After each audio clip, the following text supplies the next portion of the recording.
Hello dear students, welcome back to my channel physics SPC. Electromagnetic induction का एक question.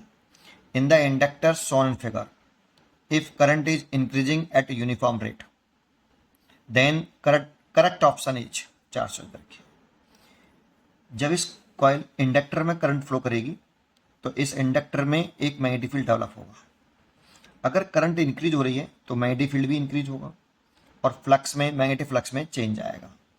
और according to Faraday first law, जब किसी loop से link करने वाला मैग्नेटिक फ्लक्स चेंज होता है तो उस लूप के अक्रॉस एक इंड्यूस्ड ईएमएफ डेवलप हो जाता है। और यह induced EMF according to Lenz law उस कॉज का अपोज करता है जिसकी वजह से वो सेल्फ डेवलप हुआ है। तो यहां फ्लक्स में चेंज आने का क्या रीजन है? तो फ्लक्स में चेंज आने का जो रीजन है वो इंड्यूस्ड करंट का बढ़ना है। बढ़ने से दिक्कत है इंड्यूस्ड ईएमएफ को, क्योंकि इंड्यूस्ड ईएमएफ फ्लक्स में चेंज आएगा तभी तो इंड्यूस्ड ईएमएफ होगा। और फ्लक्स में चेंज आने का जो कारण है वो करंट का इंक्रीज होना है। तो इंड्यूस्ड ईएमएफ इस करंट के बढ़ने का विरोध करेगा। तो इस करंट के बढ़ने के विरोध करने के लिए वो अपना ईएमएफ कैसे डेवलप करेगा?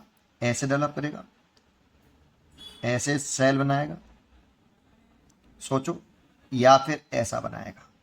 बस ये सोचो, ये प्लस और ये माइनस।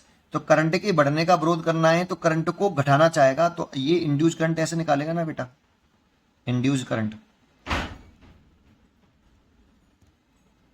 और ये ऐसे निकालना है। तो देखो, अगर ऐसे निकालेंगे तो डायरेक्शन सेम हो जाएंगी तो और बढ़ जाएगा। लेकिन बढ़ने का विरोध करना है तो इंड्यूस्ड ईएमएफ जो होगा वो इस तरह से डेवलप होना चाहिए, और इस तरह से डेवलप होगा तो वो करंट के बढ़ने का विरोध करेगा। इसीलिए फर्स्ट चॉइस सही, ये सही है। और अगर ये सही है तो देखो, ये पॉजिटिव टर्मिनल एन की तरफ आ रहा है और एम नेगेटिव टर्मिनल जो आ रहा है एम की तरफ आ रहा है। इसीलिए एन का जो पोटेंशियल होगा वो एम से ज़्यादा होगा, तो एन का ज़्यादा होगा। सी चॉइस इज करेक्ट। पढ़ते रहिए और खुश रहिए।